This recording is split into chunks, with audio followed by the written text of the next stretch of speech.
नमस्कार साथियों, मेरा नाम है सुखदेव सिंह। अगर इस वीडियोस को बच्चे देख रहे हैं तो उनको प्यार, अगर बुजुर्ग देख रहे हैं तो उनको प्रणाम, और अगर हम उम्र देख पा रहे हैं तो उनको हेलो। उत्तराखंड की गढ़वाल क्षेत्र में 2 कमिश्नरेट है, जैसा कि आप सब लोग जानते हैं। एक गढ़वाल संभाग और दूसरा कुमाऊं। उत्तराखंड में 4 धाम यात्रा की जो तिथियां हैं वो लगभग घोषित हो चुकी हैं। उत्तराखंड की अगर मैं इकोनॉमी की बात करूं, अगर मैं अर्थव्यवस्था की बात करूं, तो गढ़वाल क्षेत्र में प्रमुख रूप से जो इकोनॉमी है, जो उनकी रीढ़ की जो हड्डी है, वो है उत्तराखंड की 4 धाम यात्रा। तो आइए दोस्तों, इसके बारे में पूरे डिटेल से आपको समझाते हैं। उत्तराखंड में 2 मंडल हैं, एक गढ़वाल और दूसरा कुमाऊं मंडल। गढ़वाल मंडल में जहां 7 जिले हैं तो वहीं कुमाऊं में 6 जिले हैं। उत्तराखंड में 4 धाम यात्रा का जो कपाट खुलने का जो तिथियां हैं वो घोषित हो चुकी हैं। गंगोत्री और यमुनोत्री की कपाट खुलने की जो तिथि है वो 22 अप्रैल 2023, जबकि अब सिर्फ समय का ऐलान होना बाकी रह चुका है। और यमुनोत्री और गंगोत्री के जो कपाट खुलेंगे वो 22 अप्रैल 2023 को खुलेंगे। और इसी क्रम में जो श्री केदारनाथ धाम है, महाशिवरात्रि के दिन ओंकारेश्वर उखीमठ के गद्दी स्थल में वैदिक मंत्रोच्चार के साथ, परंपरा के साथ हक हुकधारी और तमाम उखीमठ गांव के वेद पाठी और आचार्य और तीर्थ पुरोहितों, जो कि रावल, जो भीमा शंकर की उनकी उपस्थिति में, उनकी मौजूदगी में, तमाम प्रशासन की मौजूदगी में जो तिथि निर्धारित हुई है वो है 25 अप्रैल 2023।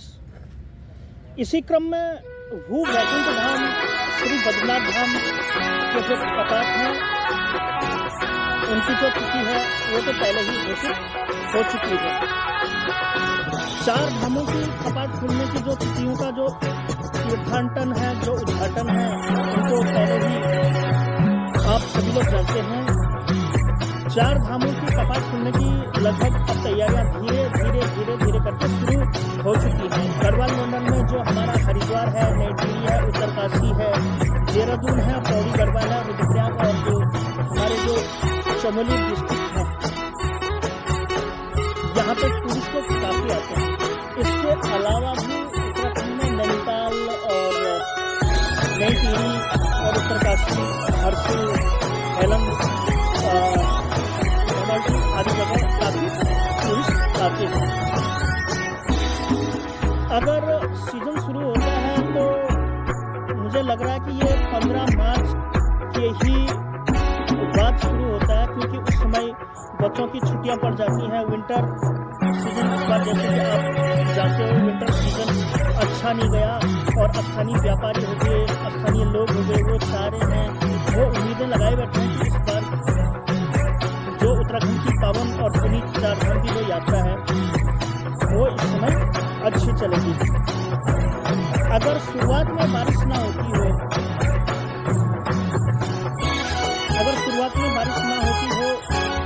तो इस बार उत्तराखंड की पावन और पुनीत 4 धाम यात्रा चलने की काफी अच्छी उम्मीदें यहाँ पे बनी हुई हैं, ताकि तेज गर्मी और धूप से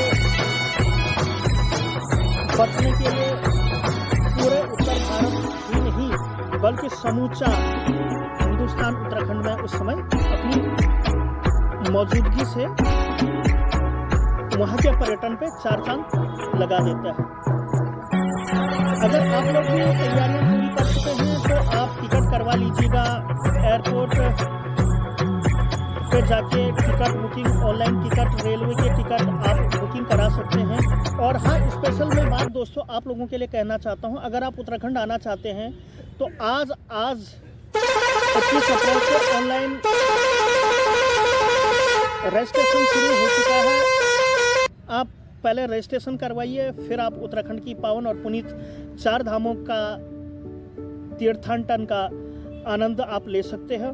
एक बार दोस्तों मैं आपको पुनः रिपीट करना चाहूँगा, यमुनोत्री और गंगोत्री के जो कपाट हैं वो 22 अप्रैल को खुलेंगे और श्री केदारनाथ जी के जो कपाट हैं वो 25 अप्रैल को सुबह 6:20 पर खुलेंगे।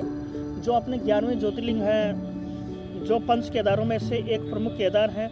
और 27 अप्रैल सुबह 7:10 पर भू बैकुंठ श्री बद्रीनाथ जी के कपाट आप समस्त भक्तों की मनोकामनाओं को पूरी करने के लिए खुलेंगे।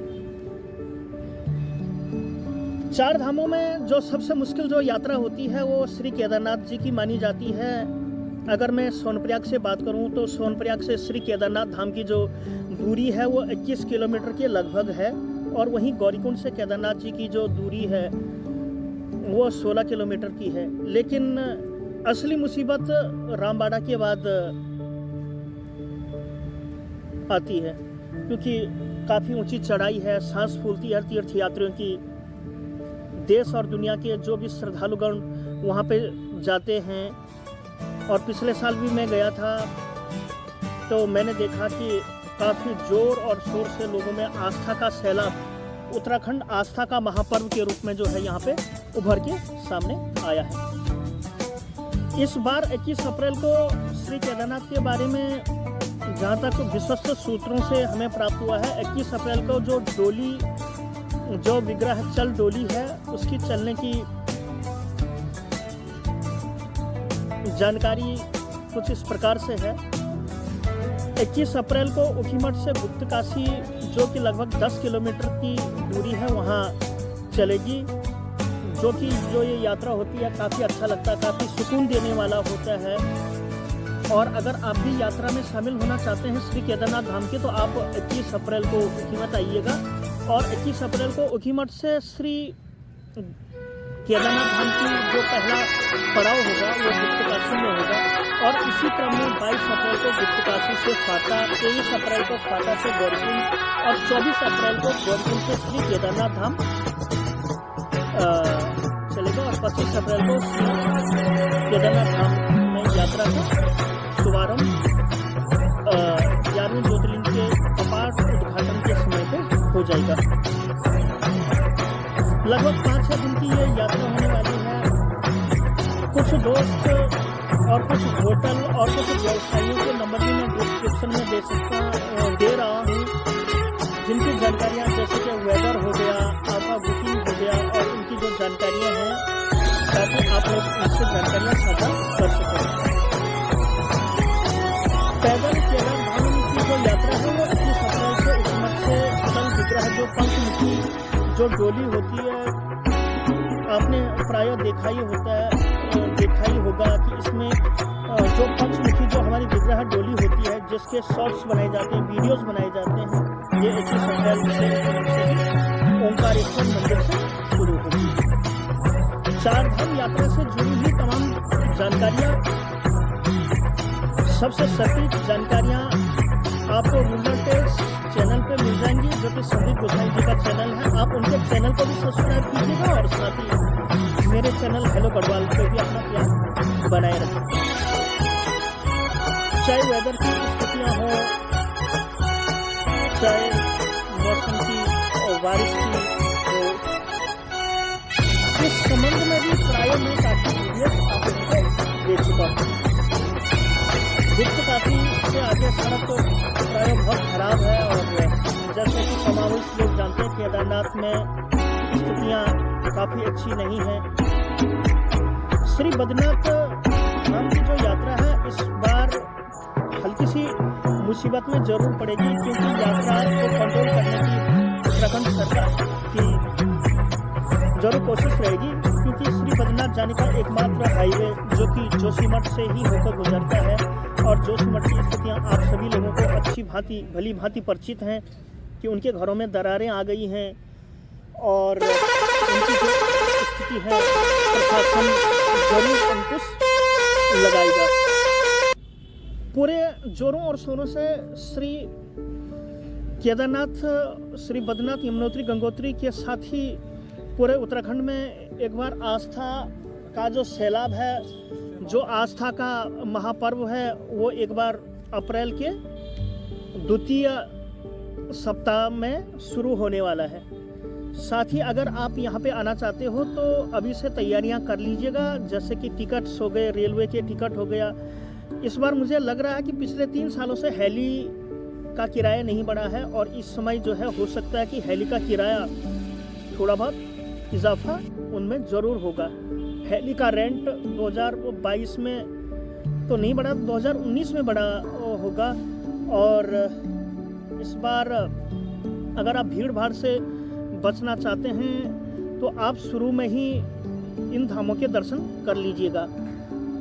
मेरे दर्शकों की एक क्वेरी रहती है कि हम उत्तराखंड में 4 धाम यात्रा में कब आएँ और कब हमें जो है अच्छा यहाँ पे मौसम देखने को मिलेगा। तो मेरी आप सभी लोगों से यही गुजारिश है, अगर आप उत्तराखंड आना चाहते हैं तो सबसे पहले आप अपने जो बेसिक्स जो जानकारियाँ हैं उनको जुटाइएगा और रजिस्ट्रेशन करना ना भूलें। और रजिस्ट्रेशन का जो लिंक है वो मैं डिस्क्रिप्शन में दे दूँगा। और साथ ही इस बार जो उत्तराखंड की 4 धाम यात्रा का जो अगर आप अलौकिक आनंद लेना चाहते हो 4 धाम यात्रा में तो आप ओपनिंग के टाइम पे ज़रूर आएगा। एक छोटा सा सजेशन भी मैं आप सभी लोगों को दूंगा, जैसे कि मैंने अभी आपको बताया कि केदारनाथ धाम, बद्रीनाथ धाम, यमुनोत्री के कपाट कब तक खुल रहे हैं। तो इसी संदर्भ में मैंने एक थोड़ा सा सार निकाला है। जो लोग 25 व 27 को शामिल यात्रा में होना चाहते हैं वो शामिल हो सकते हैं, क्योंकि ओपन के दिनों में 4 धाम यात्रा बिल्कुल फूलों से सजा रहता है। श्री केदारनाथ धाम जो हो गए, बद्रीनाथ और यमुनोत्री और गंगोत्री, क्योंकि आप जानते हैं कि यमुनोत्री गंगोत्री के जो कपाट हैं वो एक ही दिन खुल रहे हैं। और इसलिए एक सजेशन निकल के मेरे सामने आया हूँ कि जो लोग यमुनोत्री और गंगोत्री के दर्शन 22 अप्रैल को करना चाहते हैं वो उन दोनों में से किसी एक धाम को छोड़ सकते हैं और वहाँ से कंटिन्यू श्री केदारनाथ की यात्रा पे डोली के साथ आप जा सकते हैं। और साथ ही साथ आप पुनः श्री बद्रीनाथ धाम में 27 या 26, जैसे कि मैंने आपको बताया, आप वहाँ पे जाएंगे। 22 अप्रैल को गंगोत्री और 22 अप्रैल को यमुनोत्री और गंगोत्री, 25 अप्रैल को श्री केदारनाथ और 27 अप्रैल को श्री बद्रीनाथ जी के कपाट खुल रहे हैं। जो धर्म और आध्यात्म का जो संगम है, अगर आप उत्तराखंड में आते हैं तो काफ़ी अच्छा आपको लगेगा। और मेरा मानना है कि उत्तराखंड की पावन पुनीत यात्राओं का आनंद लेने के लिए आप लोग जरूर आएंगे। और साथ ही केदारनाथ धाम और उससे जुड़ी हुई तमाम जो बातें हैं, जो तमाम जो जानकारियां हैं, आपको ब्लॉग पर ही मिल जाएगी। साथ के साथ आप सभी लोगों का जीवन कल्याणकारी हो, प्रभु आपको बरकत दे और आप में नई जोश और ऊर्जा का संचार लगातार करते हैं। इसी शुभ भावना के साथ मैं सबसे ले लेता हूँ विदा। अगर आपको वीडियो थोड़ी भी इंफॉर्मेटिव लगी है तो प्लीज़ चैनल को सब्सक्राइब कर दीजिएगा और बेल आइकन को दबाना ना भूलें। सो स्टे ट्यून्ड, हेलो कर